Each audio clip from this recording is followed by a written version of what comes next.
Good morning. We will begin in about 2 minutes. Thank you for joining.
James, just to let you know, it is 9 a.m. You may begin whenever you're ready.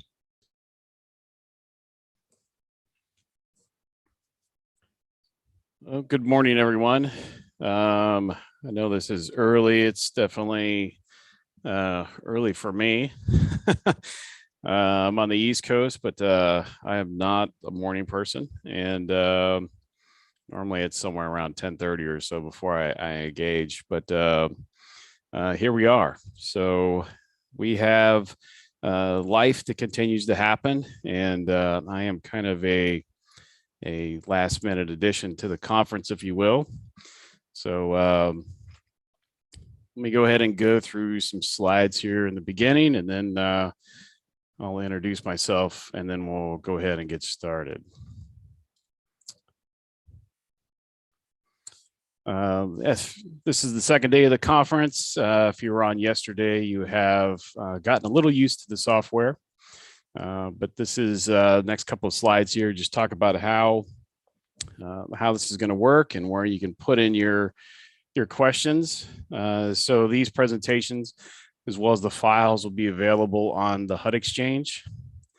Right now, you're just in listen-only mode. If you need to see the caption, just click the button below. There is the attendee guide. It's out. That gives you some resources if you get lost a little bit along the way. As far as questions, if you scroll down below the broadcast, you'll see the Q&A box. That's where you can enter in your questions. And I am by myself today, so between myself and Sidem here, we'll figure out how to get your questions. You can go ahead and submit your questions anytime during a presentation. I will try to address them as we go along. And then at the end, we'll kind of like clean them up a little bit, make sure we get everybody's question answered. I don't know everything and not afraid to admit that. So if it is a question I don't know the answer, you will have my contact information and you can send it in and we will address your question. The chat function is also there available. And if you do need help, there's the email address that you can get some technical support for that.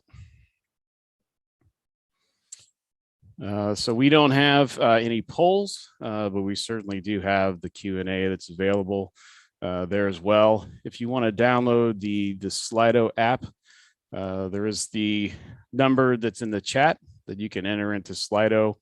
That'll give you the ability to use your smartphone if you want to, or a tablet, or on another screen, and you can enter in your questions that way. That way you don't have to scroll down if you don't want to, and you'll be able to see everyone else's questions. So I am James Heyman. I'm the director of the Entitlement Communities Division in the Office of Block Grant Assistance. We are one of several offices, or several divisions rather, within the office. We handle the cities and counties for the CDBG program. We have the lead on the CDBG-CV program and the NSP program. My other colleagues in the State and Small Cities Division, they handle the states and insular area CDBG programs. They also have the Recovery Housing Program. And then we have the Disaster Recovery and Special Issues Program, which those of you who are CDBG DR grantees are probably very familiar with the folks over there. Then we also have the Financial Management Division, which has the Section 108 program. So it's not necessarily a negative thing, other than a TA provider to provide this session for you, but it gives me an opportunity to thank all of you for participating in the conference. Our conference last July was very well attended.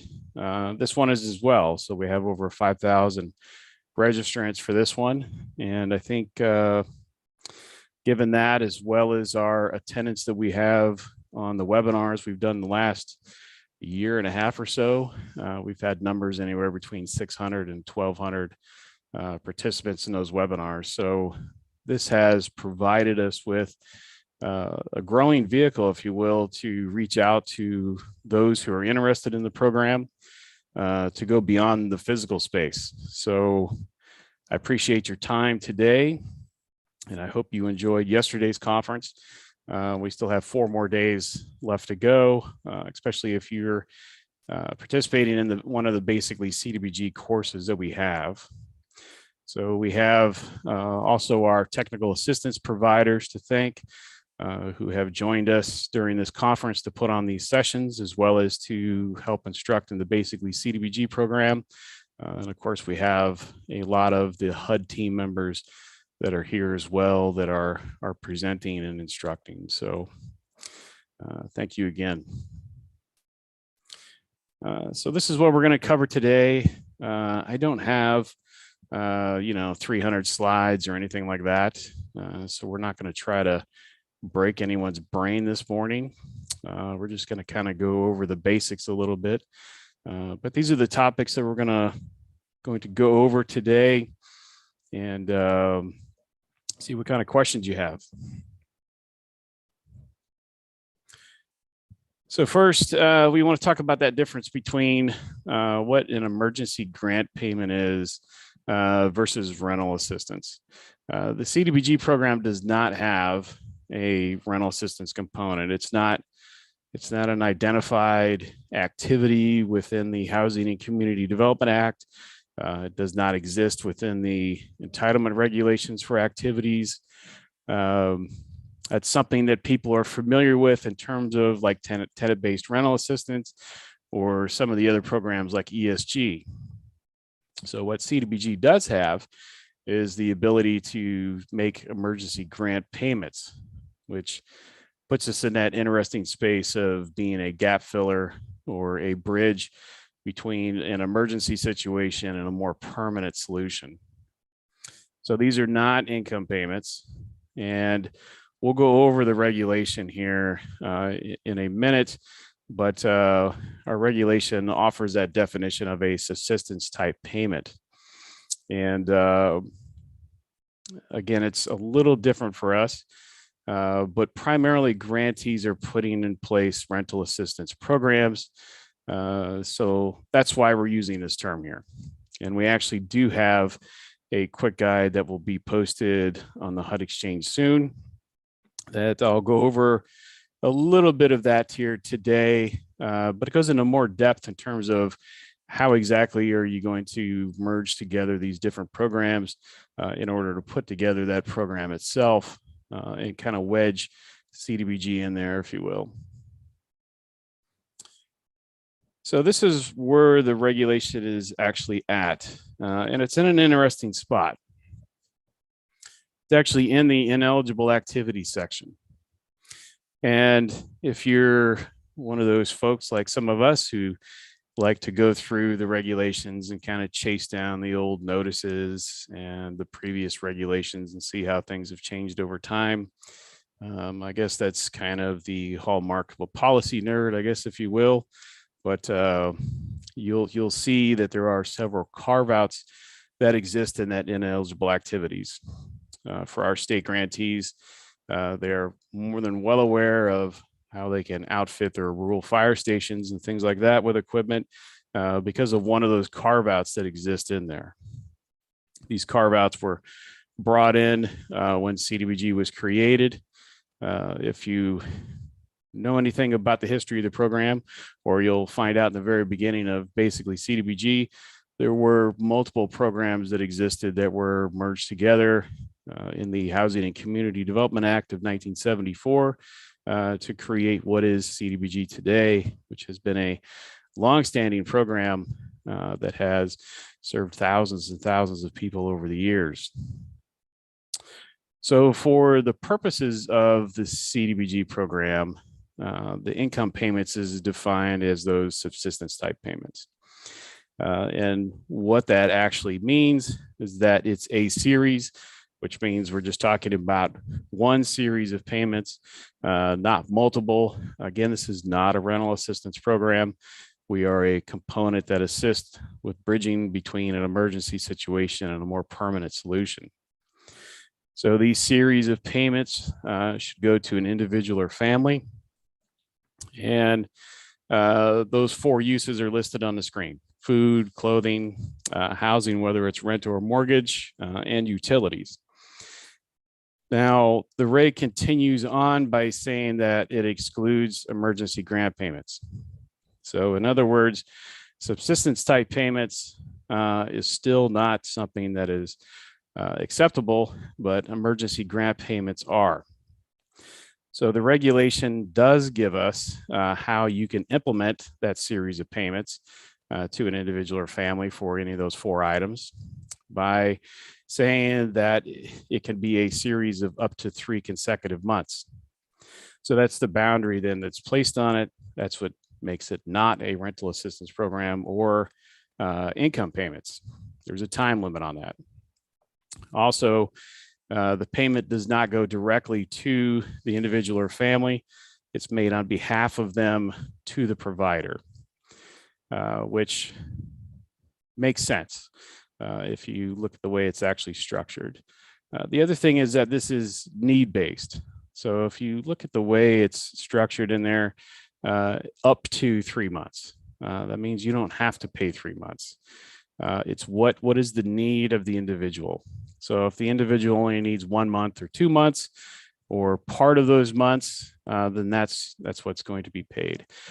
So you'll see throughout the presentation, need-based, necessary, reasonable, policies and procedures. These are going to be themes that you see throughout these slides. So how did we implement this with CDBG-CV?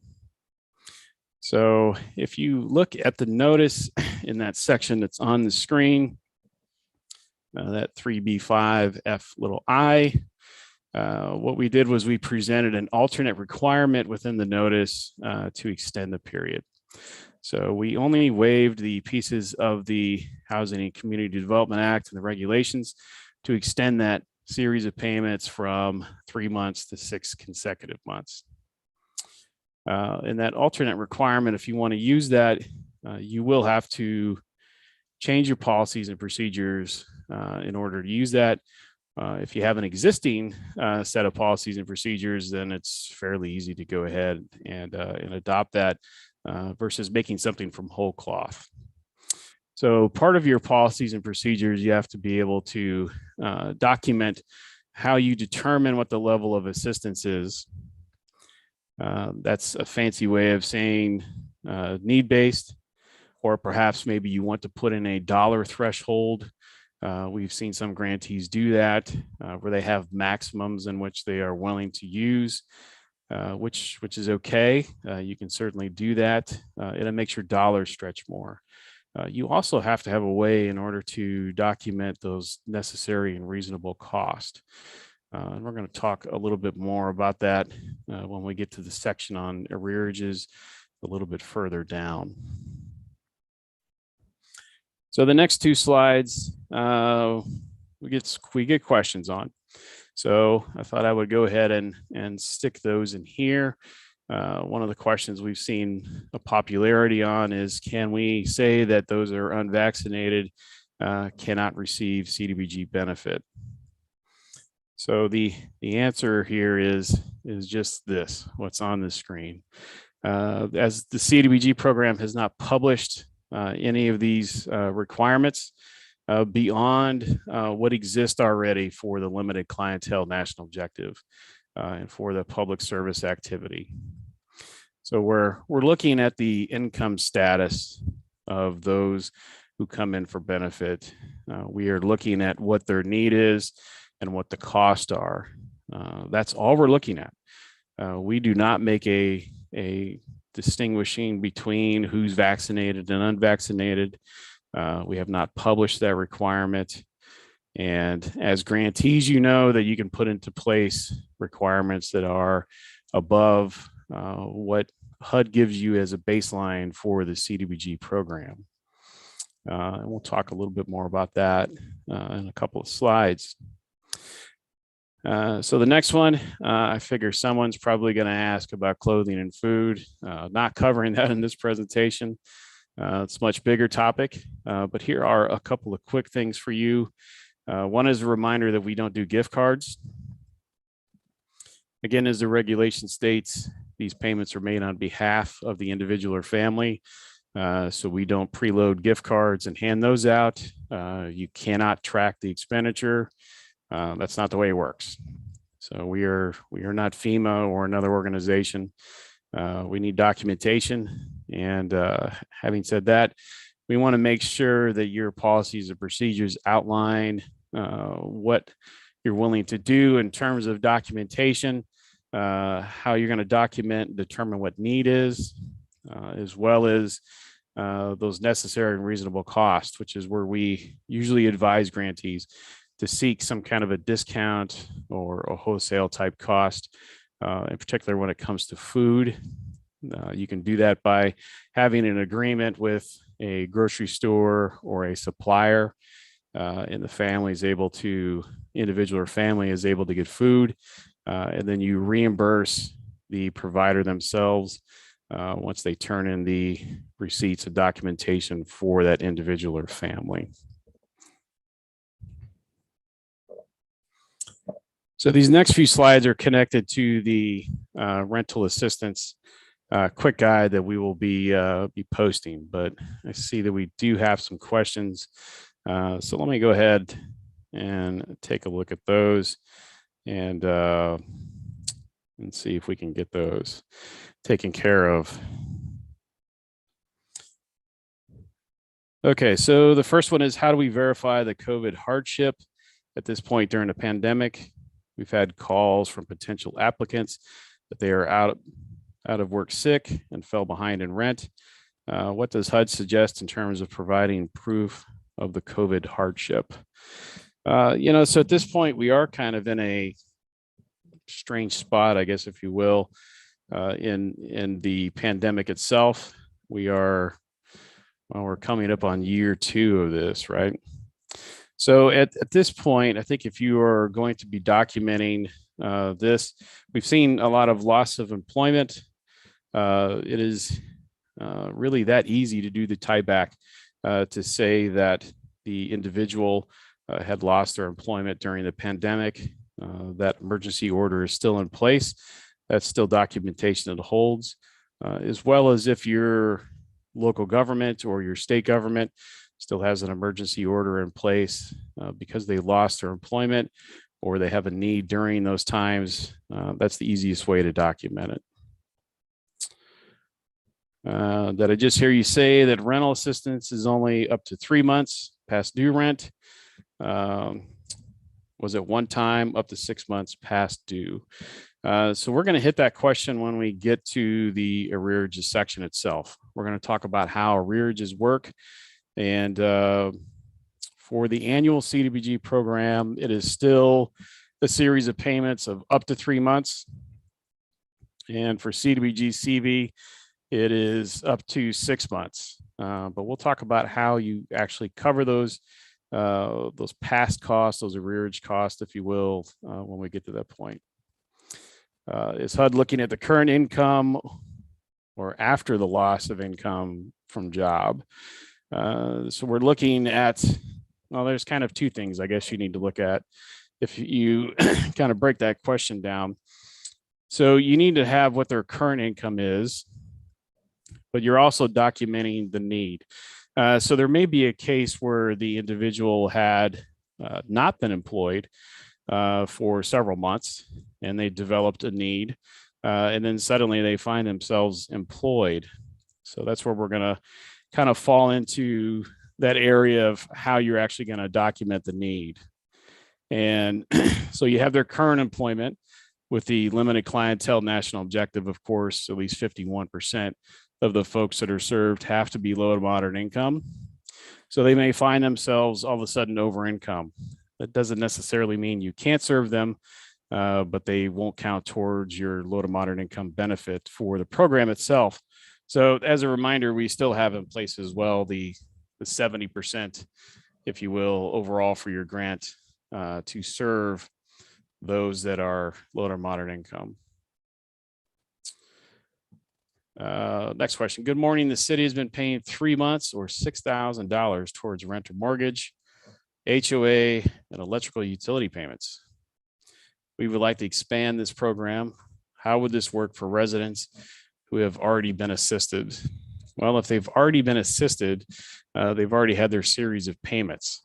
So you need to find a way to meet that need outside of the CDBG program.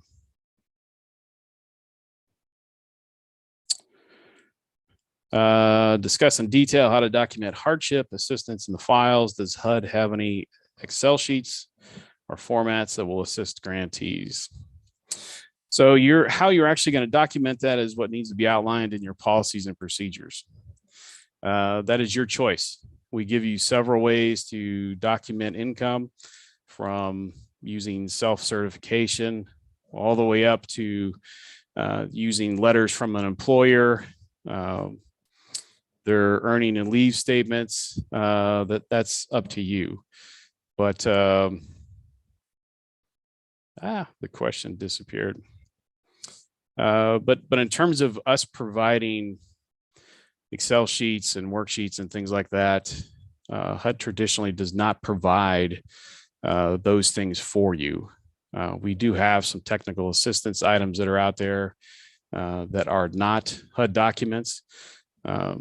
If you look at it this way, if you send HUD, say, your policies and procedures, we will opine on them. We'll review them, but we don't approve. We don't accept. We do that because that moves us out of the impartiality space in terms of our ability to monitor you.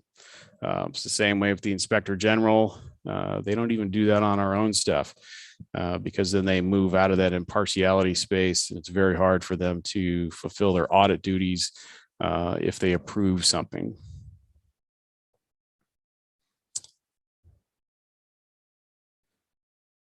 Okay. All right. This is a follow-up question to the other one. Also, with the above scenario, what if the resident has made payments after the city's 3 months of payments? Would that interrupt the consecutive nature of the assistance? So these are a series, and we often get questions about whether or not you can kind of spread out the 6 months. You can do 1 month now, wait 2 or 3 months and then do another month. That's not how it works. So we will talk in the arrearages section a little more about what that means in terms of a series. You do have the ability to skip payments if you want, but there is a covered period in which this is eligible. So you can't start and stop and spread that clock out, if you will.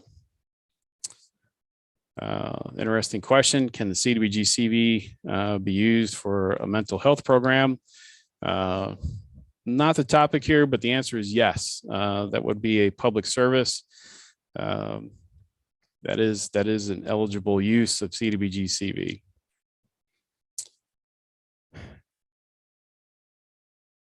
Well, lots of questions this morning. You guys are very active in the morning.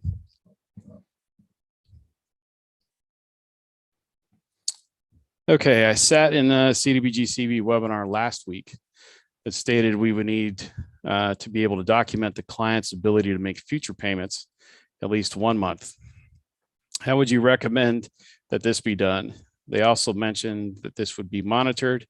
How would you suggest be documented in the files? So that is an interesting question. That is one of the things that we do have in our arrearages document that is posted online. Again, CDBG is a way to get somebody from an emergency assistance to a more permanent solution. That doesn't mean that if you don't have that documentation, you just let them drop off. It means that as a grantee in your policies and procedures, you need to have a way to get them to that more permanent solution. So you have to document those efforts. We'll talk a little bit more later down about extra requirements that you can add in there. But the section that I'm getting ready to go through, we'll talk about partnerships and things like that, where you need to be able to assist the beneficiary into getting somewhere. So if you want to look at it this way, ambulances just get you to the hospital. When you get to the hospital is when you're going to have that more permanent solution. So this isn't as much as cutting a check and kind of moving on your day and then putting things in IDIS and saying, yay, I accomplished it. You need to be able to have a program that's actually going to help someone get from one space to another. And that's crucial with this. It doesn't mean that your rental assistance or your emergency payments are ineligible. It means that you're providing a solution for beneficiaries. I want to go ahead and move on. I'm going to kind of keep where we're at here because the questions just keep coming in. And then that way we can kind of get through the presentation a little bit more.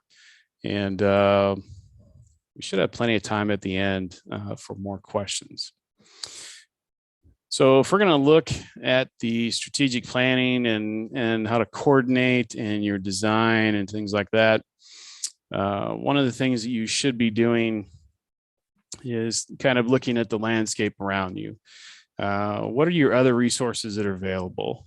Who are your other public and private and nonprofit partners that you have? What pots of funding do they have that's available? There is a lot of money floating around. I know a lot of grantees had set up rental assistance programs, and then all of a sudden Treasurer ERAP came along with like dump trucks just full of money. And we have grantees who are literally stuck because that's the only activity that they built. And of course, they did that kind of early on as a way to kind of help out and try to stop the situation, try to mitigate what was going on in our community. But one of the things we have found kind of assessing where they're at is that they didn't do this. They didn't look and see what else was available, who else was in the space, and work towards kind of building that partnership. And again, with CDBG, you're looking to fill gaps. You're looking as a way to kind of wedge CDBG in a space where that's a segment of the population that's not being needed. Again, this is a low moderate income program, and a lot of these other funding sources usually address people who are below that, or they're available for other populations, other incomes that are able to get assisted. So there's a unique place for CDBG. Again, you got to kind of move past that mindset of we're just going to cut checks and kind of move along and report on accomplishments. You've actually got to think a little bit more about how you're going to implement this activity. So we have a few steps we'll kind of go through, and these may seem kind of elementary, but these are also reflective of where we've seen this not work very well for grantees. So this is a good reminder. And again, this is going to be in the quick guide. It's posted in a lot more detail than what I'll go over here, including some of these other programs that are available and how you can use those and what those are actually used for. But one of the things you need to do is just do a needs assessment for your community, or if your state acting directly, you need to do that same thing. But our primary target should be who's at risk of being homeless, or who's most likely to be at risk of being homeless. That's one of the things that we want to try to mitigate with CDBG, again, so that we can get them from that emergency situation to that more permanent solution. Now, I know yesterday there were folks in a couple of the chat who had posted places where you can get really good data. I know there are a lot of state level offices who have offices who do data and economics, who have provided a lot of very useful data for their locality. So there will be plenty of places where you should be able to get this, but this is essentially what you're going to be looking at.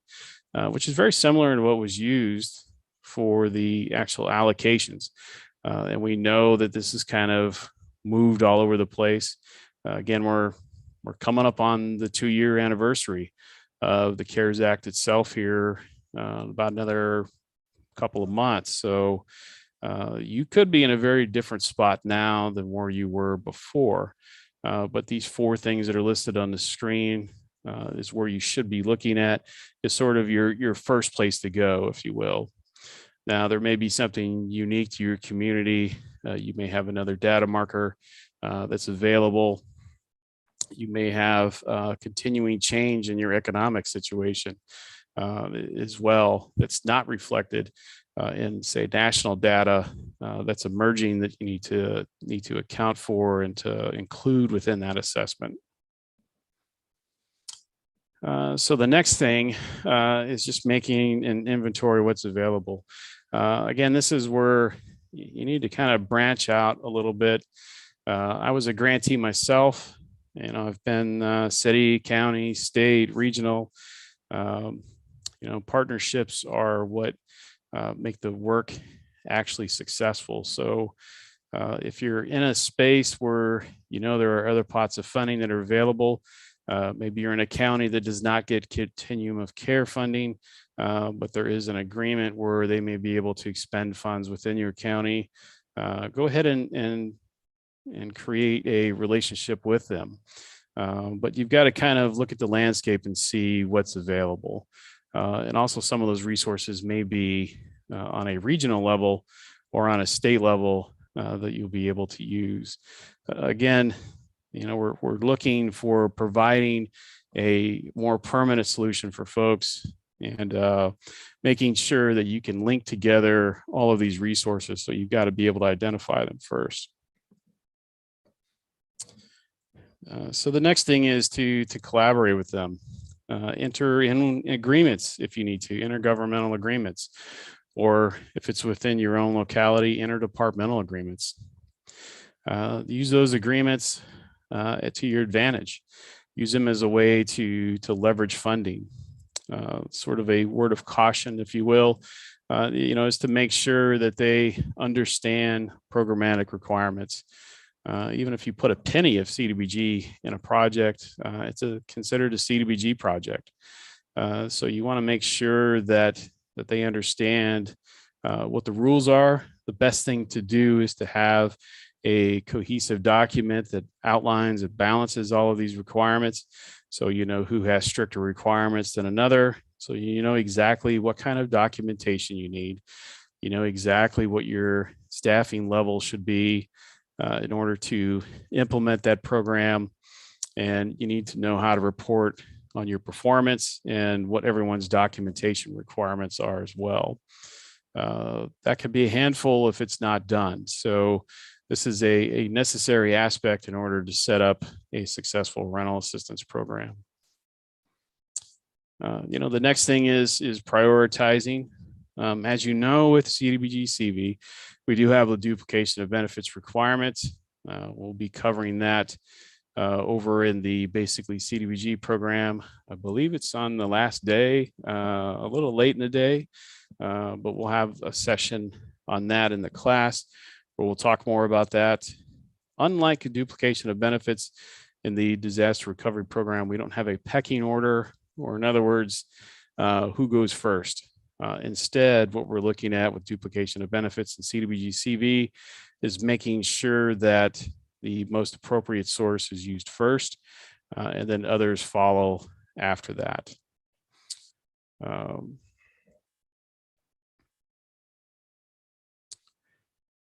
right. The last thing on this is just making sure that you have that buy-in and that support of everyone that you're collaborating with. Everyone knows their role that they should be doing. Which segments of the population you're addressing with which one of those programs, and who goes first and who's after that. That you can leverage the most out of those resources and serve the most people that you possibly can, and make sure that you have built in here a way to get people from that emergency situation to a more permanent solution. Then lastly, there's just some reminders of what I just talked about, but implementing this program is something that's crucial.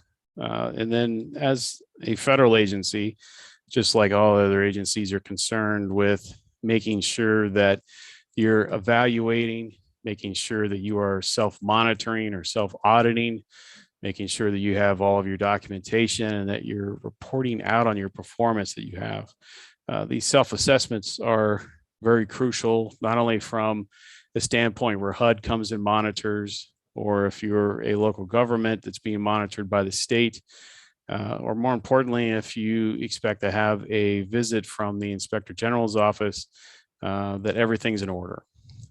So you want to make sure that you have a clean program. We don't have to be concerned with paying money back if you have solid policies and procedures, file maintenance, identified roles, and your financial policies and implementation of that are lined out so that we can follow the money, if you will, from when it is deposited in your line of credit all the way down till it is dispersed for the beneficiary, and you have documentation for that. Before I move on to the next one, we'll take a look at the questions again and see. We'll pick up some more questions here if I can find where we left off. Okay, so COVID tieback. What if the applicant lost their job during the pandemic and is seeking rent subsistence payments? But this is because they choose not to meet the employer's vaccine requirement. Is this an acceptable tieback? So there's lots of reasons why they may not want to meet the employer's vaccine requirement. As I said earlier, we don't distinguish between those that have been vaccinated and those that are not. You may certainly choose to do that if you can back that up in your policies and procedures and why. I will talk about that in here with this, but sort of a word of caution. Some of those reasons may be for a religious exemption that they have. So you can see where you could put yourself in a position where someone may say that they're being discriminated against on religious purposes. That's not a space you want to be in. So how you would actually document that tieback is to just say that the individual lost their employment during the pandemic and leave it in that. You don't have to go into areas where You may be divulging some HIPAA information for that individual or their personal choice. Just make it that simple. They lost their employment during the pandemic. That's an acceptable tieback. Our local field office suggests we expand 3 months of assistance to 6 months. How does the lead-based paint requirement factor in? Well, we're going to talk about that here in the arrearages. So we will definitely hit that here at the end. That I see food assistance items cannot be a gift card. We have a hard time getting funds for clients, and this has been the easiest route. You said, oh, I swear my finger hit it. Maybe Sidam can help me wrangle these questions a little bit. So yes, we don't do gift cards.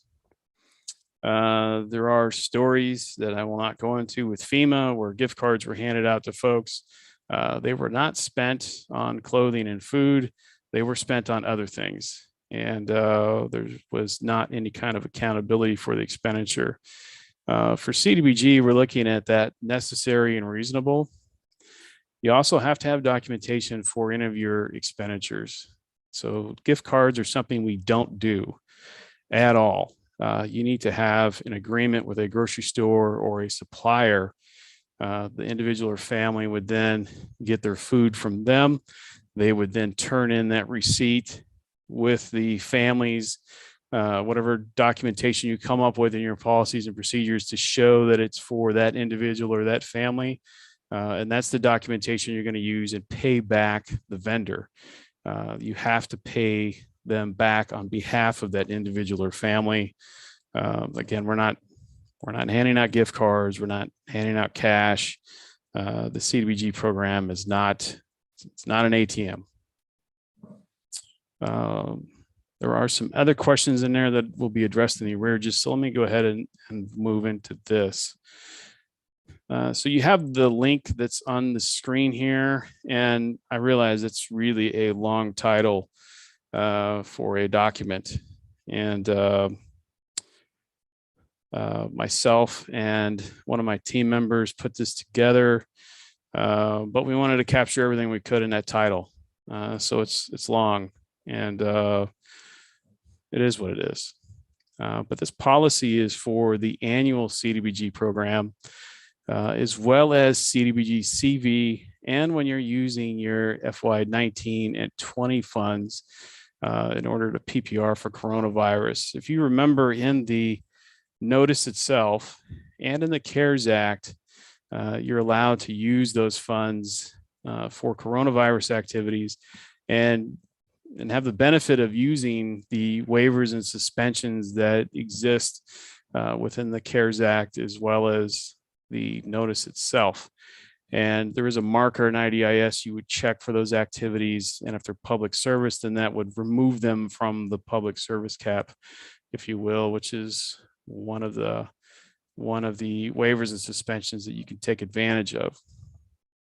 So this is vetted HUD policy. I put that on there because often we do get asked about that. That is a fancy way of saying that our lawyers gave us the stamp of approval on this document.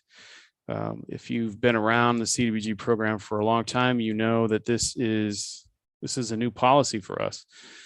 We have not published this before. The pandemic itself caused us to move into spaces where we've had to develop policy in areas that had not existed before. So if you think about a program that's been around since 1974, the answer is yes, we still have areas that we still need to develop policy in. And when those come up and we see them come in mass in particular, that's something that we go ahead and we address. So I'm going to go through kind of briefly what's in that document, but I encourage you to download that, in particular if you are paying for arrearages with either your annual funding or in order to address coronavirus, and hang on to that. This would be good documentation for you to show your state auditors or anyone else who audits. And if you have questions about it, go to your local field office and we'll get you taken care of. So there you see policies and procedures again. You've got to kind of build out what you're going to do for this. I wish it was as easy as just setting up an activity in IDIS and then just going ahead and having people come in and serve them. But you have to have a methodology to do that. And much like my younger self, where I would just spend money until the account had nothing in it. You got to be able to budget your funding. You got to have kind of a target. You got to kind of know what it is you want to do, and have your thresholds and who you want to serve, and all of that kind of stuff. So you got to have a methodology for your program, and that's going to be expressed there. These are sometimes called standard operating procedures. So however you want to call it, you've got to have that guide for your actual activity.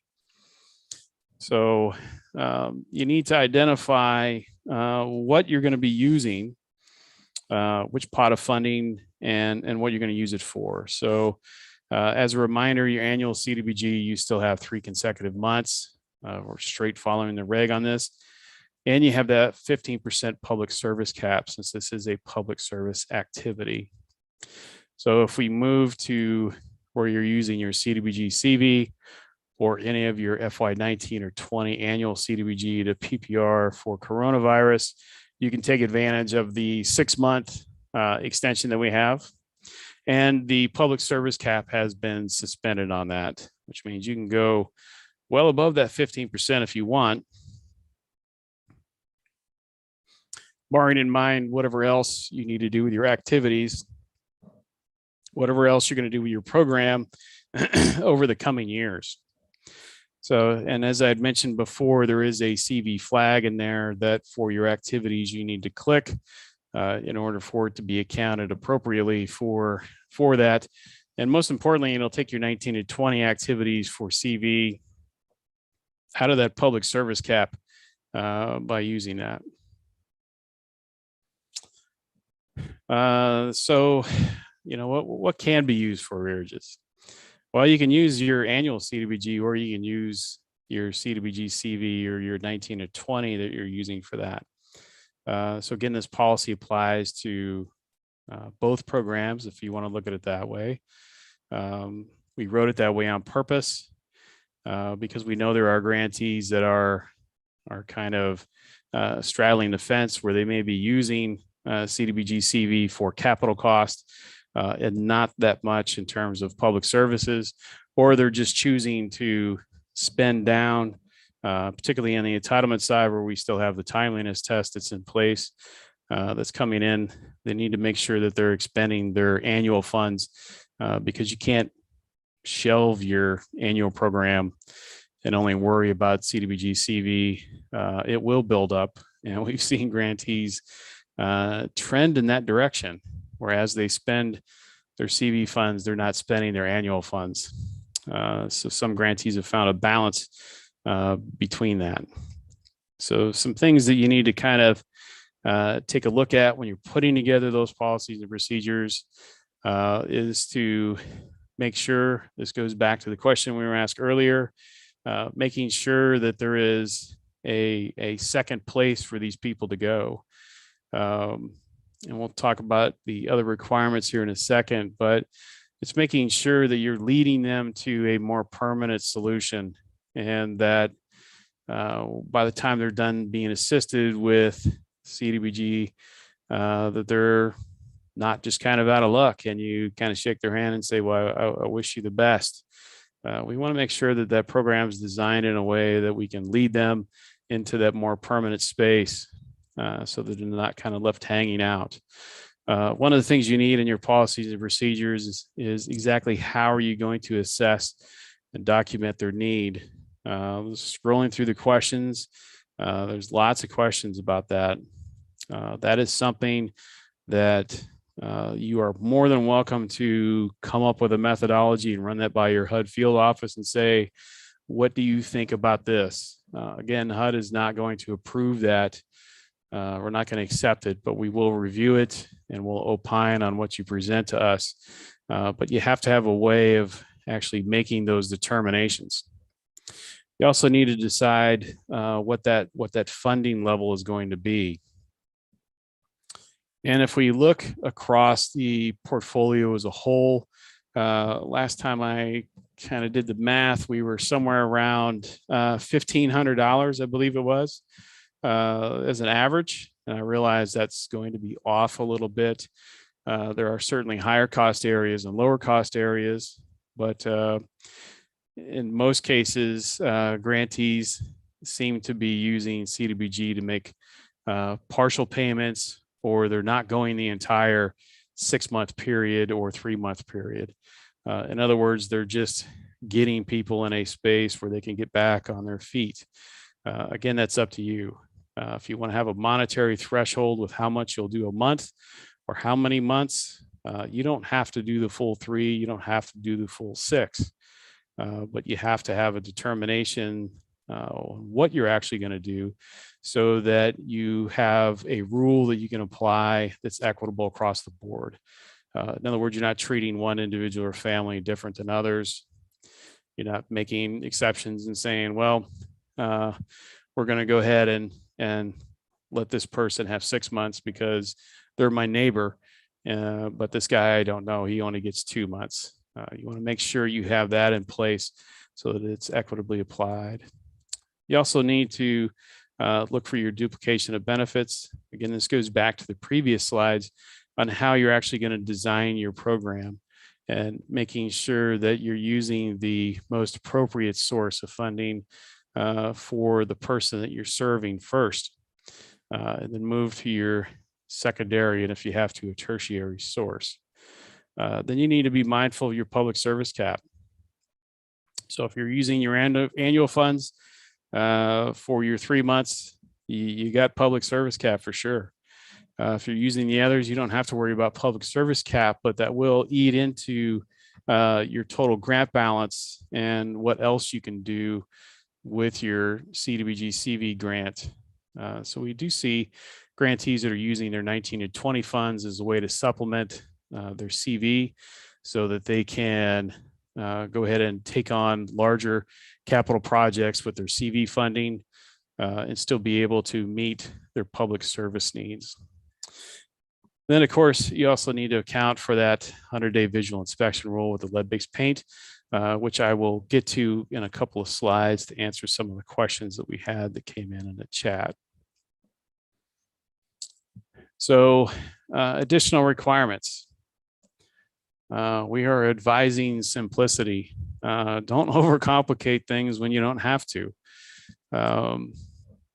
I don't know why grantees would want to do that. Again, I was a grantee myself, and one of the places that I worked, they had very complicated rules for their public service activities.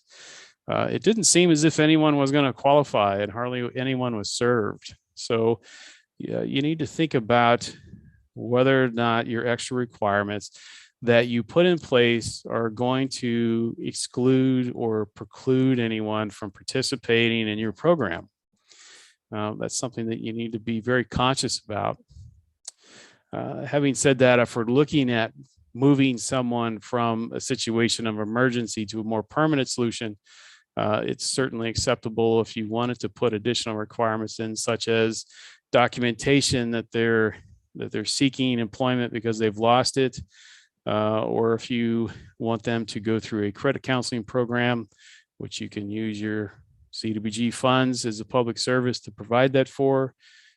Sure, you could certainly do that. I would say that's something that's definitely not going to exclude anyone's participation within the program. And lastly, if you're looking at those additional requirements, you got to make sure that you're not going to contradict the CDBG program. This includes the Act as well as the regulations. And the two sort of hot buttons, if you will, are that program-related civil rights requirements and those of equal opportunity. Again, we got to make sure we're not discriminating, we're not precluding people from participating in the program by what we put on it. That also means that if you have a requirement in there that may be a hurdle in particular for those that are low income, whether it requires transportation or access, that you have a way to provide that for them as well, because that would be a barrier of participation within your program. So then just as a reminder, you got to meet that national objective, and you've got to be able to document the national objective. It's really basic in this sense. As I said on a previous slide, we're making sure that we're looking at that income in the individual.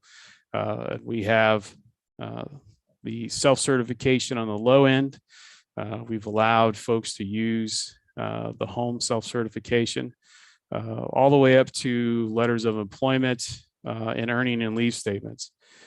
So if you need to have that documentation that you determine, you also need to have alternates for them. Obviously, if someone has been out of work for several months, they're not going to have an earning and leave statement. More than likely, they're probably not going to be able to get a letter from the employer saying that their position was canceled or they were relieved because of whatever circumstance it is. So you need to have a way for them to document that, which usually falls back to that self-certification. So this is the national objective that you'll use, that limited clientele.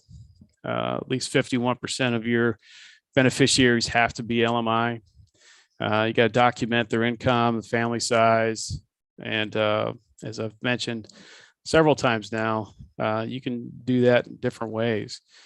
So your policies and procedures have to outline that. And again, as a reminder, I would not have just one way to do that.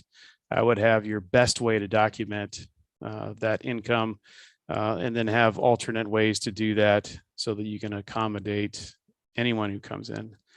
As part of your program design, you can certainly set up a separate activity. So if you want to have one activity that you'll be able to serve anyone who can meet that national objective that comes in and documentation, that's fine. If you want to set up a second one that is just a presumed benefit.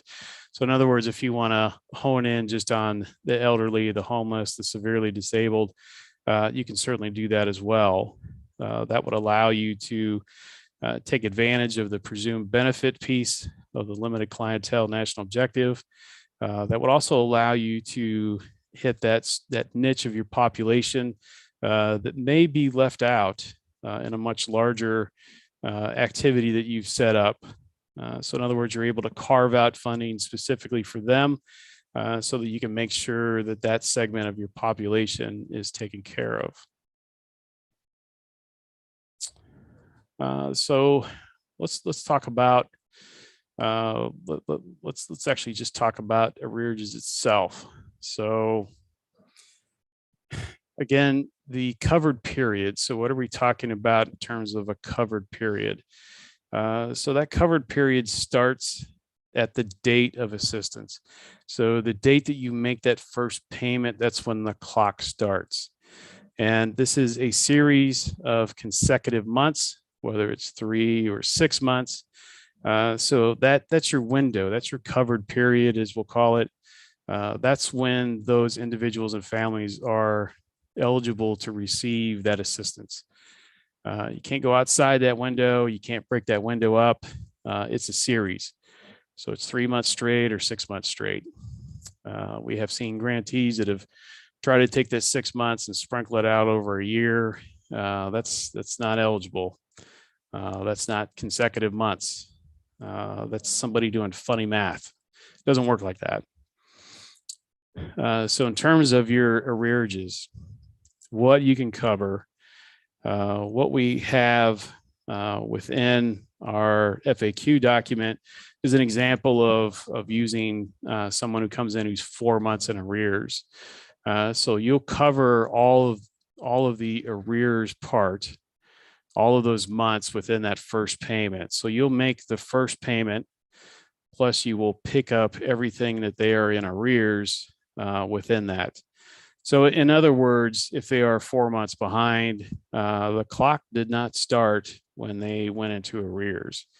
It didn't start 4 months before that. The clock starts when that first payment is made. And you'll make sure you have documentation of the months that they are in arrears, plus that current month when you make that first payment. So during that period that they're in, that covered period, that 3 to 6 month period, whichever program you're using, you can pay 1 month all the way up to either 3 or 6 months, depending on your funding source. And you don't have to make full payments. So if the individual has the ability to pay part of their rent or their mortgage, again, this goes back to how you're actually going to document the need. So say they are a 2-income household and one of those people in the house is unemployed. So they only have half of the money that they need in order to make their rent or mortgage payment. And they're able to do that. You can document the need. You can document the necessary and reasonable cost, which means if there's funding available, you're not going to pay the whole month. You're only going to pay part of that month. And again, I can't stress enough that you've got to have a way in your policies and procedures of documenting that and making that determination.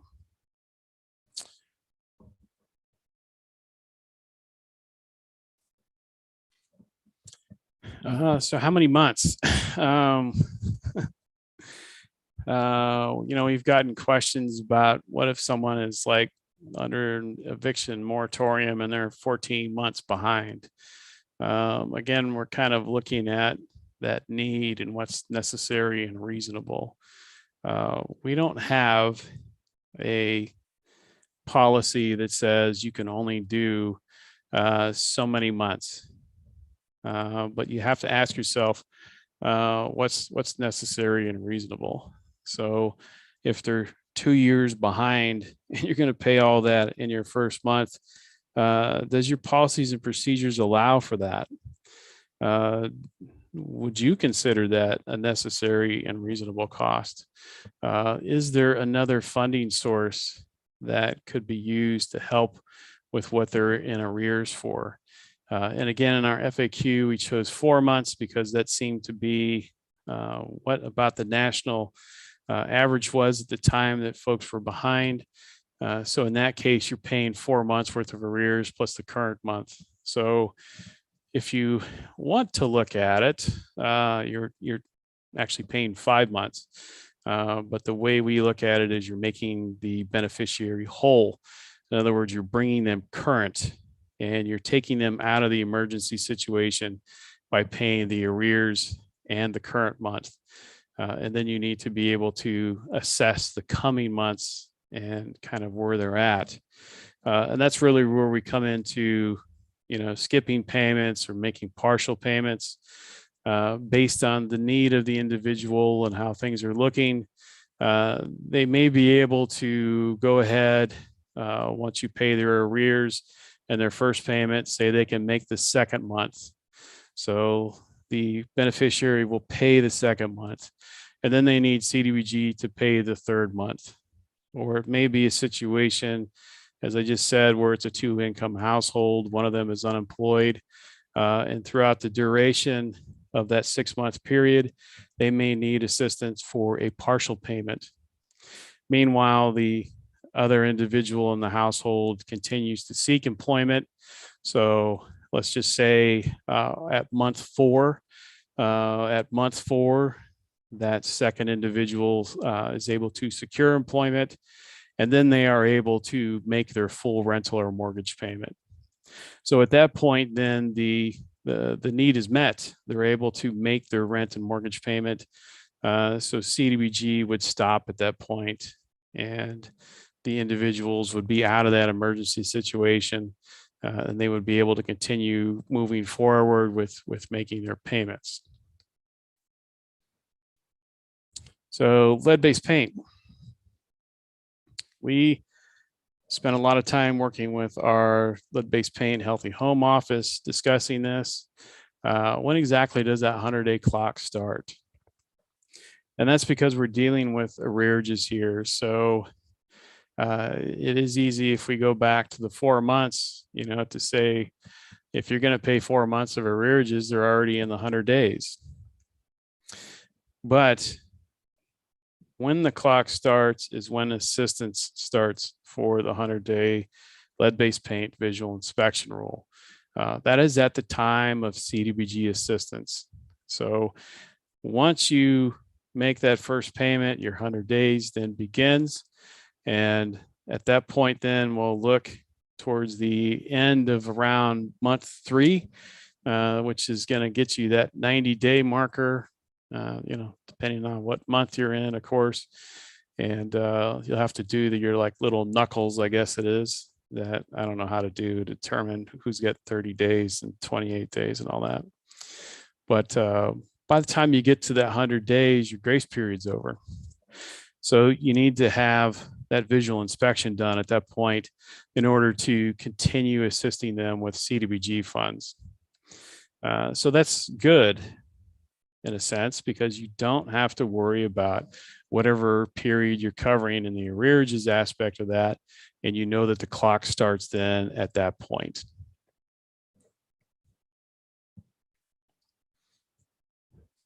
So this is a visual inspection. And of course, that is a concern when you're in a pandemic situation. And it may not be possible to do that on-site inspection. It could be that the company that's being used or your municipality or the family themselves don't want to put themselves at risk. That's certainly understandable in this case. So where it's not possible to do that, the owner, or as we'll refer to them as a surrogate, may be able to perform a remote visual inspection.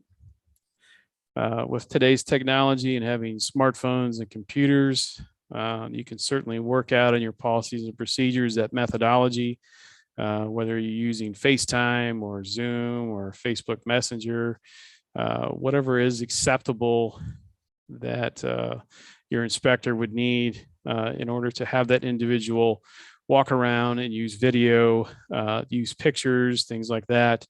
In order to do that visual inspection remotely, it can be done. But your policies and procedures have to outline that methodology. It has to outline what kind of documentation is needed in order to make sure that that is complete and taken care of. All right, well, let's look at questions again here before we kind of move forward here.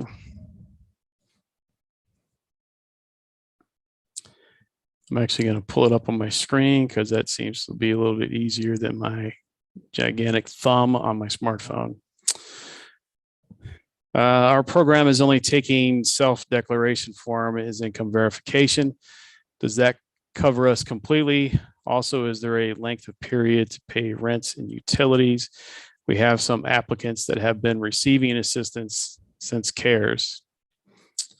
Need more information on that. So yes, the self-declaration form is fine. You can use that. That's basic documentation. That's the most basic documentation that you can get for that.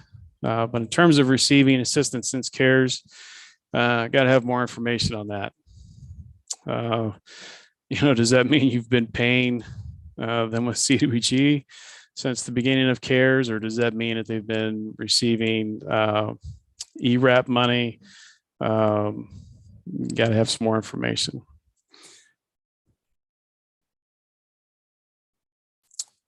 All right, well, it looks like I've answered most of those.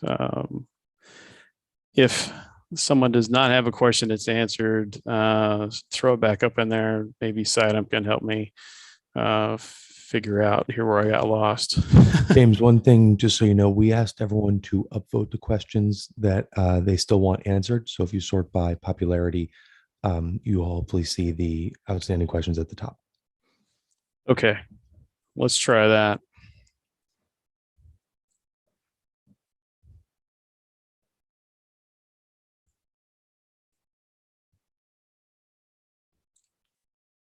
Okay, yeah, that looks like I've hit.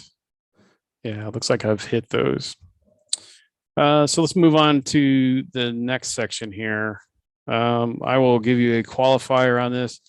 Not an expert on this topic. This was developed by our financial management division. And one of the things that we said when we first put this out was paying public utilities can be tricky in the sense that there is some assessment. And then if you're doing that, we encourage you to reach out to your HUD field office. This is a rather short Q&A document. I know that public utilities, I'm originally from the great state of Missouri, and we have utilities that are owned by municipalities. It's very popular in the Midwest. I do know in the Southeast, there are a few states that the state law actually requires the municipality to own the utilities. So there's a little bit of some quirkiness that goes on here. Again, this is vetted HUD policy, which means we have the stamp of approval of our general counsel. One of the main roadblocks to this is that a grantee can't pay itself. So if the utility is owned by the municipality, using CDBG funds to pay themselves is not exactly kosher. But it can be done. It can be done. There's just a little bit of assessment that needs to take place. So these are just reminders of what we had talked about before. This is an emergency grant payment. So we're just going to go ahead and beat to death that policies and procedures and need-based. Again, you also need to have your coronavirus tieback, that prepare, prevent, or respond. How exactly does this activity meet that? And you've got to make sure you outline your documentation and all the rest of that stuff. Same thing. This is anything new is what we've been talking about. So there are some things in your policies and procedures you need to have that go beyond that. And this is where we're going to talk just for a few minutes about the actual assessing itself and what you need to include in there. So one of the things that we're looking at is that those costs that they have to be allocable and allowable under that 2 CFR Part 200 Subpart E. And part of that is making sure, because that regulation states that those depreciated costs of items that were borne by the federal government, in particular, we're concerned with CDBG assets, that cost is not being passed on to the consumer itself. So that's part of what needs to be assessed here, is making sure that those depreciation of assets is not being passed on to the beneficiary themselves. The next thing that we need to kind of look at is a little more in terms of the per unit cost of actually delivering that utility. In this case, we're actually concerned with profit, making sure that the utility isn't budgeted in a way that they will actually receive a profit off of that. In other words, in this case, we are actually paying profit to the grantee themselves, and we just need to be able to pay for the cost of the utility and not the profit. So having said that, you need to kind of take a look at whether or not the grantee has this set up in a separate enterprise fund. And if it is set up in a separate enterprise fund, how are they looking at in terms of profit itself? And this is a much deeper financial analysis than probably your typical community development manager or staff member is going to be kind of taking a look at. This, of course, would require a conversation with them and probably reaching out to your field office to get the help of a financial analyst or one of your auditors at your state or local level itself. So if the profit is not indicated in that assessment, then you can just use the bill itself and consider that necessary and reasonable, and go ahead and pay that emergency payment on behalf of the individual or family. So again, in this case, following those cost principles, we're trying to make sure that there's not profit that's being pulled off that is going to the municipality that owns the utility. And then the last thing that we're kind of look at is exactly part of that itself, making sure that that it's an equitable distribution of that charge across the portfolio. That those per unit costs for the residential customers are just based on the cost of the utility itself. It does not involve anything else, whether it's depreciated cost or whether it's profit. And again, note at the bottom, if you're paying public utilities, we strongly encourage you to get with your field office. Your field office will probably reach back to headquarters, to our colleagues in the financial management division, who are the ones who handle this type of stuff, and be able to help do that assessment and make sure that the CDBG grant is only paying for those costs that are eligible, and the ones that are necessary and reasonable in line with 2 CFR. So that is the end of my presentation. As I said, I didn't have 300 slides. That's a lot of slides to go through in the morning. So we have some time left. Let's go ahead and see if we got any other questions, or if everyone is off, like taking a nap or something like that. Can we use self-certification for an applicant that states that they were out sick but hasn't lost their job and fell behind in rent? That's an interesting question. So in that case, I would say there you go. Mark is so handy. Now, if you can just make all of these boxes go away on the right-hand side so that I can see the whole question, that would be great. So if we look at a situation where an individual is working on an hourly basis, and let's say they do get COVID, or if they get some other kind of virus or some kind of illness or have a car accident and they're unable to work, therefore they're unable to actually make the same level that they are at. That's certainly appropriate to use documentation for that. Self-certification, I would say in this case, is perhaps rather slim, but that does come back to your policies and procedures and what you allow.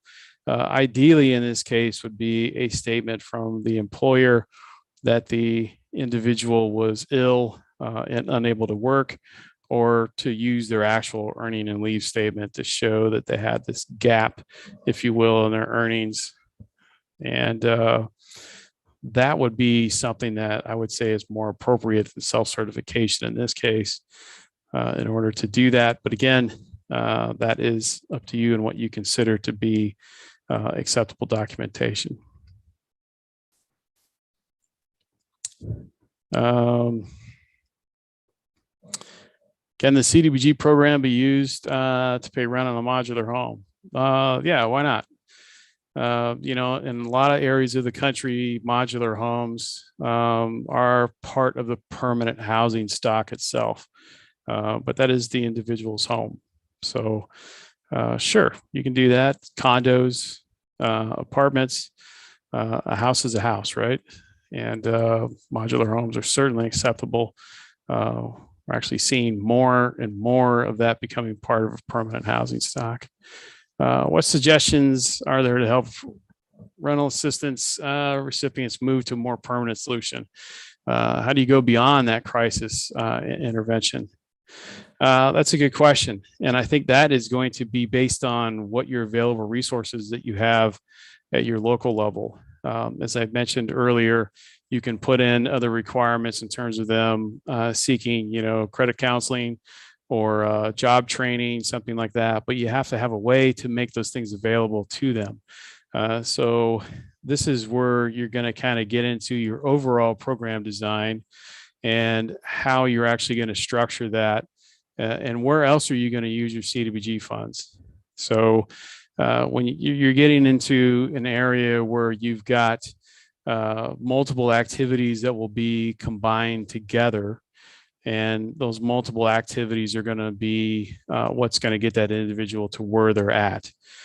So in other words, you would be funding other public service programs. A good example that's adjacent to this, but it's a good lesson to learn, is if we look at the recovery housing program itself.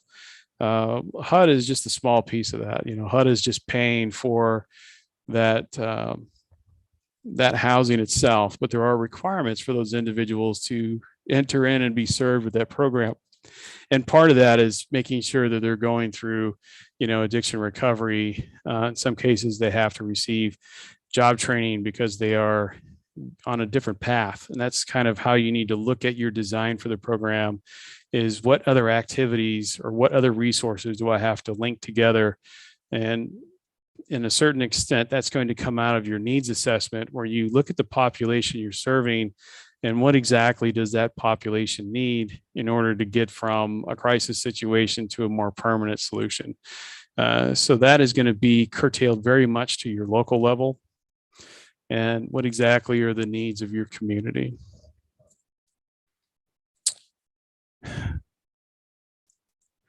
An ERAP question. I want to make sure I understand a series of emergency grant payments. If we assisted a household with 3 consecutive months, then ERAP paid 3 different months. Maybe we assist same household with an additional 3 consecutive months. The answer is no. They're consecutive months, so it's a series. So if you assisted them for a period of 3 consecutive months, and then you break that off, you stop that period, well, that's it. You can't break up 6 months and say, I will do 3 months here, and then we'll serve them with another program, and then come back, 6 months later, and then do the other 3 months. It literally is a series of consecutive months. So you have to look at that. As soon as you stop CDBG in that case, then the benefit itself is stopped.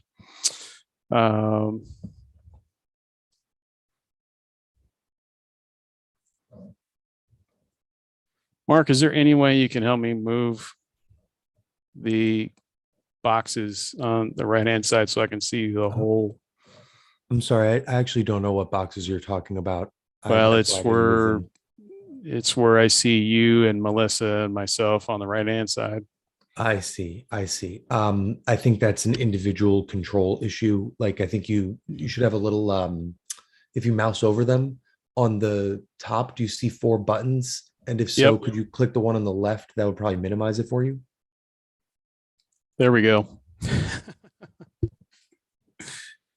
I don't use Zoom that much. I apologize, folks. No problem. Can assistant payments be made on water bills? Yes, that's a utility. So water bills are acceptable, electrical bills are acceptable. That certainly falls into that category. Is the program only for arrears? It keeps moving around. You got to help me out, Mark.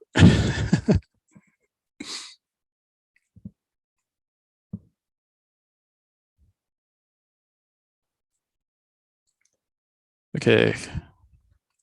Can you provide another example of skipping payments? Explain how it doesn't conflict with the rule that payments need to be made for consecutive months. Sure. So as I mentioned, there's a covered period. So you need to look at the clock, and this was in the presentation. although it may not have been exactly clear, that that period starts when that first payment is made. So when you make your first payment, that's when the covered period begins. So that is the first month when that first payment is made. And then you need to walk out those consecutive months. So in other words, that is the window of eligibility, if you want to look at it in that sense. That is when the individual can be assisted is any time within that 3 and 6 month period. So if based on the need of the individual, they only need, say, 1 or 2 months, or they only need to have a partial payment, it happens anywhere within that covered period or that window of eligibility. So if you are paying for that first month, whether it has arrears in it or not, and say they have enough money to pay the second and third month, that's fine. You're going to document that they are able to pay that second and third month, and then say they need assistance in the fourth month because maybe they had a medical bill that came up, or something else happened with their employment, say they got laid off or they did lose their position, and they need assistance in that fourth month. Then you would document what you need to for the fourth month, and then as you come into the fifth month, you're going to do that same analysis again and see what the need is for the fifth month itself.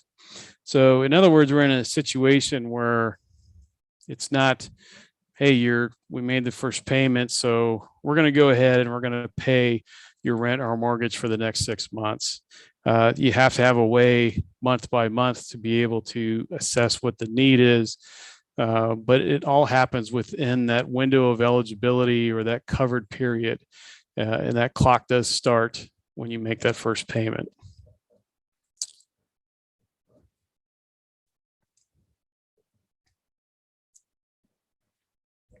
What we see are a lot of individuals who've had hours cut for a variety of reasons, or I guess that's indirect negative effects. It's a pandemic, family sick, increased bills, etc., and this leads to them being behind on rent payments. We know that they are LMI based on documentation. If you can scroll that one up a little bit so I can see the rest of it, because all I see is my question is. I guess that's it. So we'll see if we can find the other half of that question here somewhere. When will this presentation be made public? So after the conference is over with, we'll go through the process of having the files rendered. We will set up a spot on the HUD Exchange to host the files, and also any of these presentations will go through the 508 compliance, and we'll have those posted as well.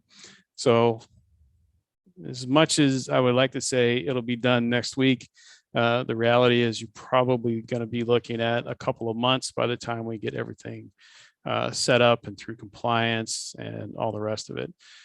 We will send out on the HUD Exchange listserv a message when that's posted with a link.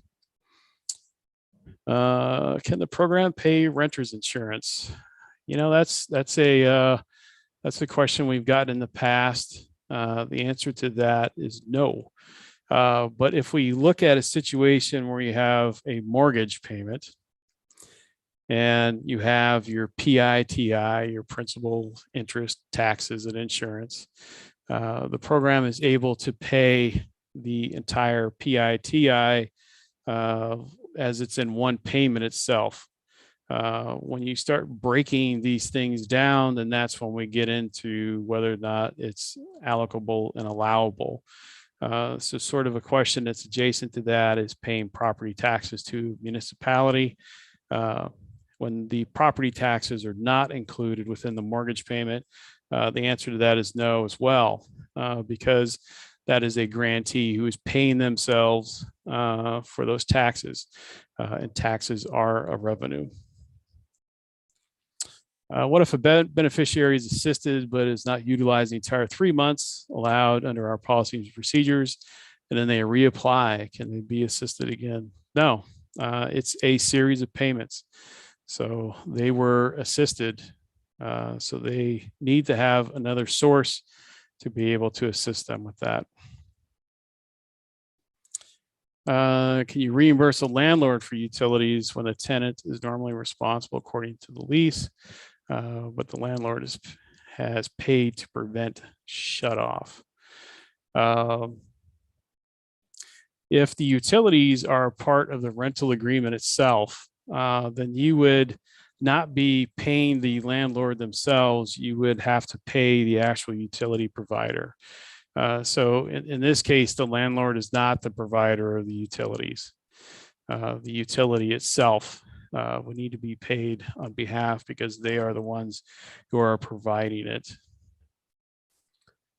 Are utility payments and arrears eligible to be paid with CDBG-CV funds? If so, are there any limitation with arrear payments? I would say, so we have not actually ventured into the arrears with utilities. I am very hesitant to say yes to that in case I'm incorrect, because our arrearage look in terms of that policy itself only covers rent and mortgage. That is something that I think we'll have a discussion with. Again, I'm very hesitant to say yes in case I'm incorrect. And then of course this is recorded and I have no idea how many people are actually on this. And then, well, James said we could do that. And I don't want that to come up in like an audit, right? So let me take that, and that's something that we'll definitely mull over.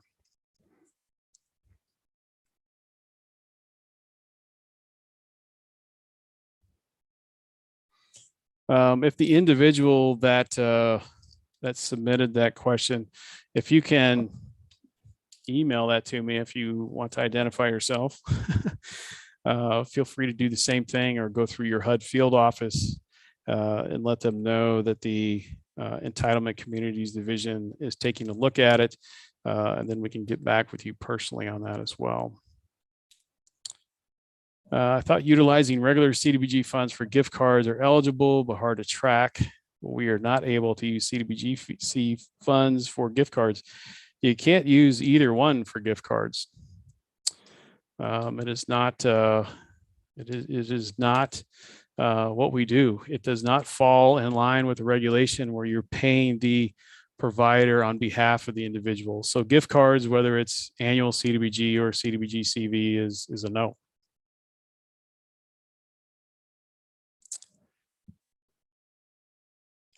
You said we should be using other appropriate sources before using our HUD funds. What if other sources are not getting funds to tenants fast enough to prevent eviction in some cases? So your other appropriate sources, I would say probably the most major one that we've seen is that Treasury ERAP money. That has literally stopped a lot of folks in their tracks in terms of expending their CDBG-CV funds. Again, this is where in your policies and procedures, you need to determine what the needs are, doing that strategic analysis and say you have needs that you're able to meet with CDBG-CV that you can do much quicker than you can with another source of funding. Sure, that's appropriate to do that. You just need to have a methodology for that. You have to have a justification as to why you're using one source over another source. And that's going to come back to what's appropriate, what's going to address the emergency itself. We'd be able to get a copy of the questions and answers. I don't know. Mark, I know we asked item to pull these down so that we can take a look at them. And I'm pretty sure these will be available with the recording. If I'm misspeaking, Mark, please let me know. There's no technical reason we couldn't provide a copy of the Q&A. That's a question for you, I guess. If it's okay with you, then we can post it on this same session page later in the document section, which will appear at the bottom of the page. Is that something you would like us to do? Sure. Yeah. The one thing to note, obviously, because you're only one speaker, no one is replying to the questions, with written messages. So it would just be a copy of the questions and not a copy of the Q&A. But all of the verbal answers would, of course, appear in the um, Transcript. recording, which we'll post. Okay. So heard yesterday, it's supposed to have a max amount of arrearages that we will pay as part of our policy. Is that a requirement or a suggestion? Again, this goes back to how you set up your program. And you were probably listening in on the housing models, the housing model session itself. So in your policies and procedures, you got to make that determination with how far back are you going to go in arrears. And again, this is where you're looking at what's necessary and what's reasonable. So obviously the example I gave you was going back and paying 2 years in arrears. Can you justify that is necessary and reasonable? Is that something that you're willing to back up in an audit? One of the questions that you'll certainly be asked in that case is what other sources of funding could you have used in order to help cover that amount that's in arrears? So that is up to you. We don't state in our arrearages policy that there is a maximum, but we do tell you that you've got to make a determination of need and a determination of what's necessary and reasonable. So again, this is a case where we gave you bumpers to keep you from going in the ditch, but there's absolutely nothing stopping you from hopping over those bumpers and putting it in the ditch. Lots of people do that. So that is going to be up to you to make that determination. We gave the allowance to pay for arrearages, and we gave you the guidance in terms of how you should be actually assessing and looking at that. But yes, you should have in your methodology what the actual amounts that you would be willing to cover in terms of not only the number of arrearages, but also a dollar figure that you're willing to go over. And again, that's so that you can maximize those that you're serving, but also so that you have a policy that allows you to apply it for everyone across the board. So if you were to say, we'll go back as far as 6 months and that's it, then that's something that everyone gets instead of having something that's loose. So you have to make sure that you have boundaries set up. Is it enough we provide information on job training programs to assist clients with being able to assume rental payments after emergency rental assistance ends, or must grantees require clients to participate in job training programs? That's up to you. If you remember back on that slide, we advise you to keep things simple, but you're certainly able to put those requirements in there. Again, the two cautions that I kind of give you there is, one, you need to ask yourself, does this extra requirement cause anyone any undue hardship in order to meet it? And then the second one is coupled with that, which is, are we going to be precluding anybody from participating in the program with this requirement itself? So this is where, again, we get into the situation of you're using another activity to leverage off of that one. So if you're going to have that in place where they need to participate in a job training program as part of your overall program design, do you have them linked together? If it's a requirement, you've got to have a job training program that's linked with that. If you're using CDBG with that, fine, that's perfect if you want to do that, because that's an eligible public service activity. But when you're looking at your job training program, you need to be concerned with accessibility as well. Do we have beneficiaries that will not have the ability to attend job training program? So then you may be able to figure out with a nonprofit or someone else a way to provide transportation to get to that job training program if it's not remote. So you've got to learn how to leverage activities and your other partners if you're going to put these other requirements in.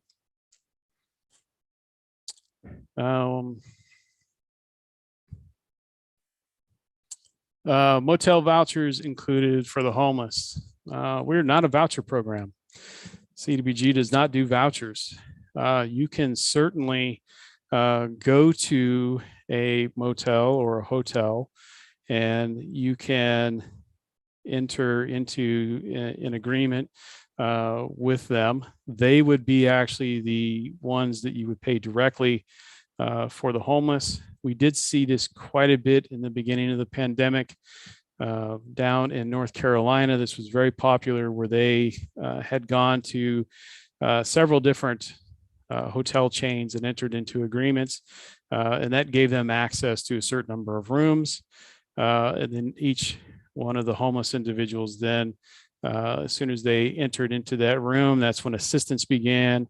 That's when their time period began. Again, we're not a voucher program. We don't have a voucher component, but you are able to pay the motel directly as the vendor on behalf of the homeless person. Is the 3 or 6 month period a one-time, lifetime assistance, or per year of CDBG funding source? As we lean back on that regulation, it's a series of payments. So you can see, if you get into a position where you're paying year after year after year, it's starting to look like a rental assistance program, which we are not in that case.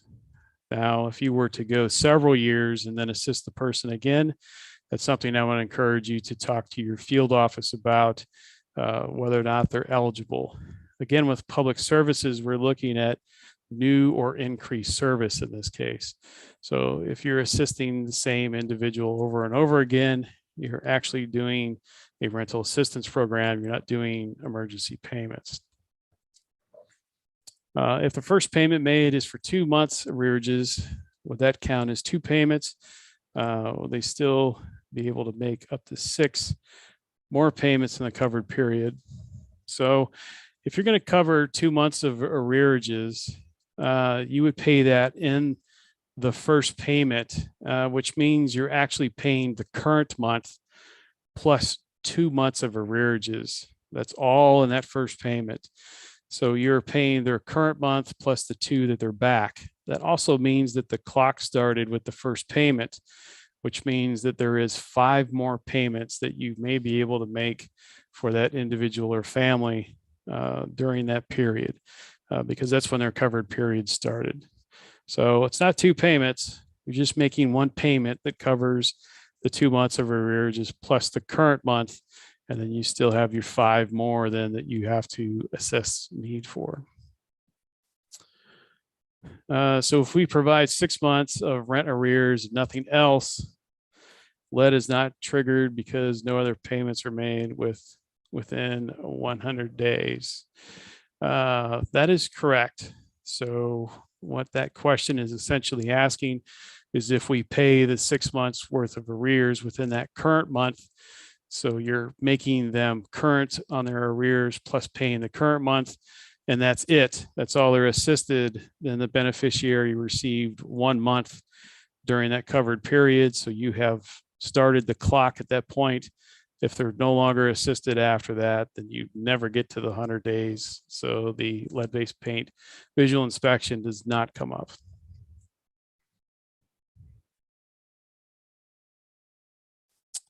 What would you do in a situation where a landlord has another company collecting rent payments on their behalf, but the said company doesn't show ownership for the property? So I take it in this case, you're talking about where you have a management company that's managing the property. So in that case, then you would make the payment to the management company because they are representing the landlord themselves. So that is acceptable to do that. Can the program pay late fees? Unfortunately, that is not something that we do. We have encouraged grantees to seek waiving of late fees. Most places will do that, particularly during the pandemic. So late fees are not a cost that we cover.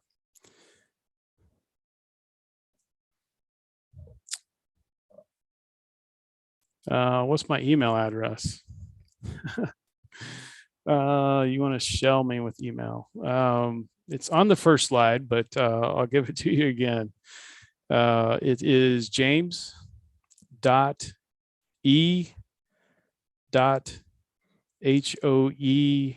MANN at HUD.gov.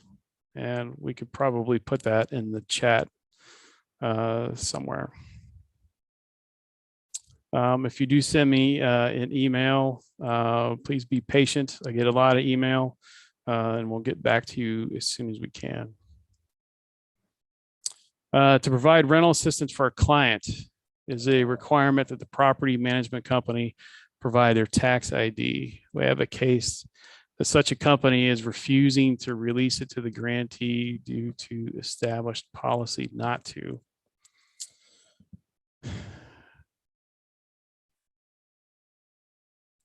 That probably, I don't know, to me, that sounds like perhaps maybe a local requirement that you have the tax ID. Really what we're looking for in the documentation is the statement that they have, or a lease agreement, or their actual mortgage agreement. In that case, to my knowledge, it is not a requirement of the CDBG program to have the tax ID. So that must be something that your locality is requiring. Is the self-attestation form enough to go off of for rental payments without doing additional research on the landlord property to prevent fraud situations? Basically, should we be taking their word with no questions asked? One of the things in terms of the self-certification form is that we've had a lot of grantees who have used the home self-certification. And then coupled with that, they attach their lease agreement that goes along with that. That is something that you will definitely need to be able to, kind of take into account in your policies and procedures with what you're asking for with documentation. When we're looking at rent and mortgage, everyone should have a rental agreement or a mortgage statement itself. So you should have documentation that you can stick with that self-certification form itself to prove that they are the occupant of the structure itself. And that would help you out in terms of your fraud, but that's something that you have to identify in your policies and procedures that you're requiring that they give you. If the individual can't, then they should be able to get that from their landlord or their mortgage company. If they cannot, then perhaps they're not the occupant of the structure. So that's something that you need to outline in your policies and procedures. Is mortgage assistance only up to 3 months, or can we do up to 6 months? So that goes back to which pot of funding are you using? Are you using annual CDBG? If you are, then you're limited to the 3 months. If you're using CDBG-CV, or if you're using your FY19 or 20 funds to PPR the coronavirus, then you get the 6 months because we have the extension of that period in the CDBG-CV implementation notice. We've had guidance in the past from HUD that CDBG-CV program will only cover rental assistance or utility assistance, but not a combination of both up to 6 month time period. Example, 3 months of rent, 3 months of water bill. Can you please confirm this? Is this true? So those are actually two separate, you would need to design those as two separate activities. There's nothing that I would say would keep you from doing that, but you need to look at emergency payments as a whole. So that's sort of your umbrella activity. And if you want to have a arm that is set up where you're doing rental and arrears, and you have a different one for, say, utilities, then you need to think about where that kind of fits into the context of emergency payments itself. So that's something that I think we need more information on to kind of figure out exactly what you're referring to. Is it 3 months of one and 3 months another, or is it 3 months at the same time? So that's a question I would ask you to send into your field office with specifically how you have that designed or how you want to design that so that we can help you make sure that that's set up in a way that you'll be compliant. Are we unable to cover renter's insurance? When is it written as part of a lease? So if it is included in the lease, then we get into that same situation where we have the PITI on a mortgage. If it's actually part of the lease payment, if it's part of the lease agreement, then yes, it can be covered. CDBG-CV used for prepaid cellular phones for victims of domestic violence if the equipment is returned when they leave the program. That is an interesting question. And I am not sure about that. I know we do not pay cell phone bills, but the interesting aspect of that question is how that fits in the context of delivery of that public service. That's another one that I would send into your field office so we can take a look at and see if that is allowable or not. Don't think I've ever been asked that question out of the 20-something years I've worked with the program. I missed it. Were gift cards, gas cards, bus cards eligible purchases? No, they're not. It does get interesting when we start talking about bus cards, which is a separate discussion in and of itself and how that is tied into a particular CDBG activity. If you want to do that, that's another item you've got to send into your field office so we can see what the context is of that, because there's just not enough context in that question.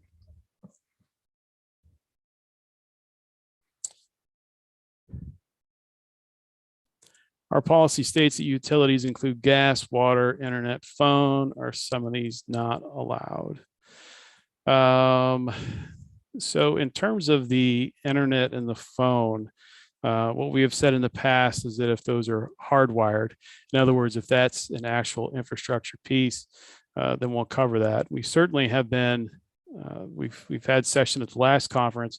We have a broadband quick guide out as well in terms of paying that.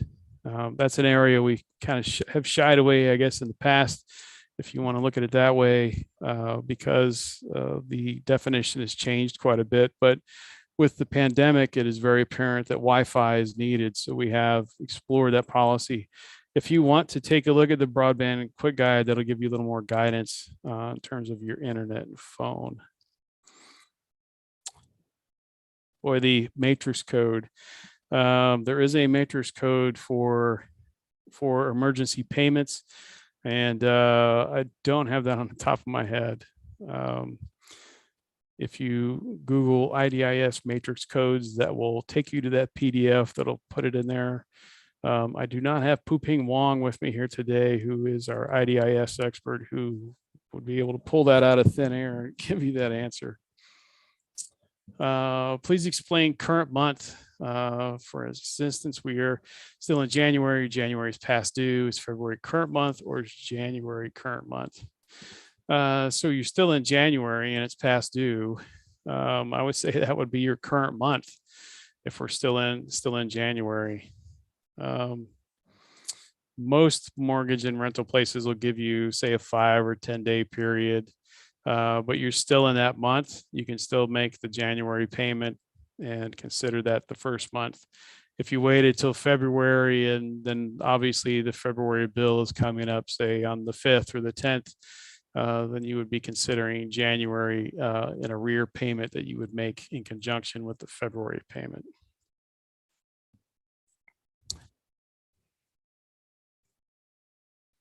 Once the beneficiary has exhausted their series of assistance, is my understanding the grantee needs to document the beneficiary can make future payments. If the grantee can't document this, then is the grantee unable to provide assistance?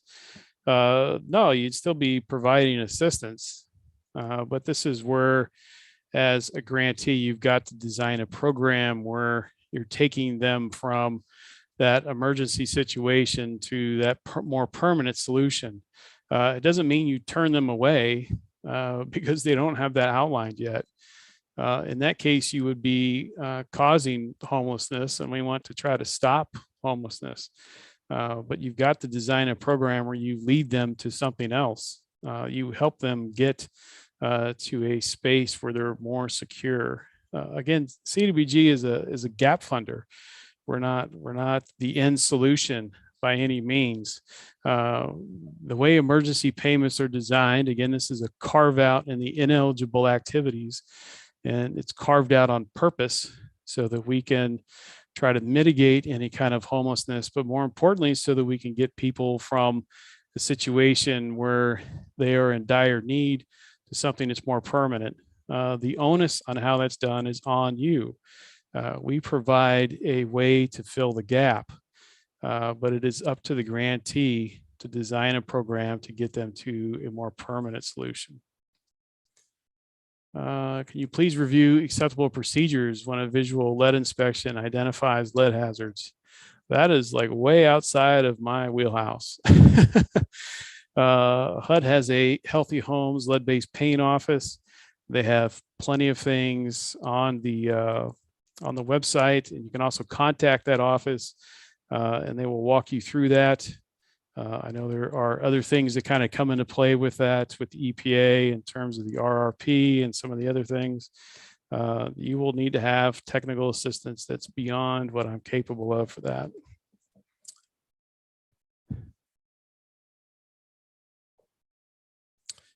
Please clarify if you have 3-month rental assistance program, do you have access the need each month before you make payments during the 3-month period? Do we have to access the need? I'm assuming you probably mean, do we have to assess the need? Yes, you have to assess the need prior to making the payment. That's how you'll determine whether or not you need to skip a payment, make a whole payment, or a partial payment. That's also where you'll have to kind of redirect the beneficiary if they need to say you have a job training program or you're requiring them to prove that they're seeking employment. You need to do that every month. Again, this isn't where the covered period begins and then there's no questions asked. This is a need-based payment, and you need to worry about that necessary and reasonable requirement in there as well. So you do have to have a way to assess the need throughout the covered period.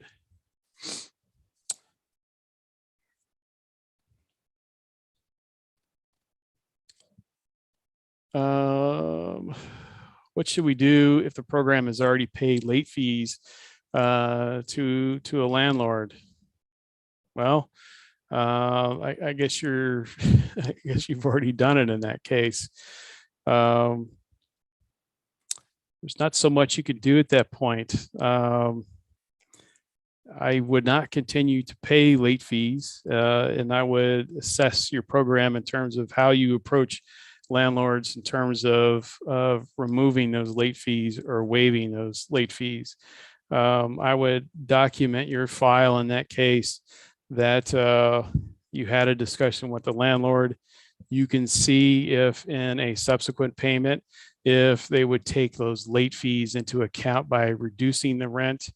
That would probably be the best way to document your file, is just have a discussion with them with handling it that way. Is assistance based on the household or the property? I'm assuming in that question, you're probably asking about maybe the size of the payment versus the household itself. Again, the concern with how much it actually costs is up to you. But we're assisting the household, not the property. But that's where you need to figure out what your thresholds are in terms of how much you're actually going to pay. As a grantee, how do we handle conflicting information we have been provided by HUD? Well, the easiest way to do that is to write out what it is you're seeking and what the conflicting information is and send it to your field office. And you can always request to your field office that they consult with the headquarters program office to come up with clear guidance or to sort out that you've been given. That's happened in the past. It's bound to happen. Our field reps handle multiple programs.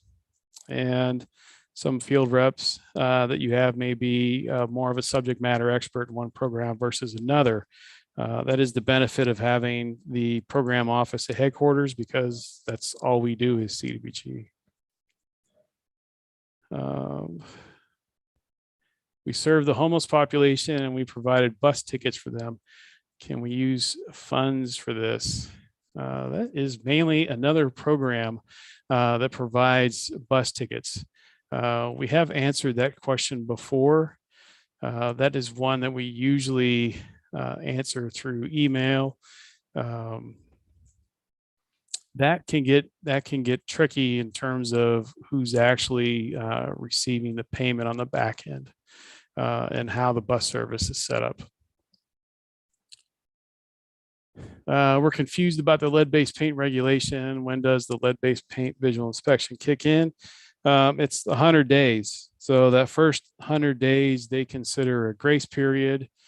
And by the time you get to that 100 days, you need to have that visual inspection come in. So if you're looking at CDBG assistance, the date of the assistance, or the date the first payment is made, is when the clock starts on that. So you can't go past 100 days and still assist them with CDBG until that visual inspection is done.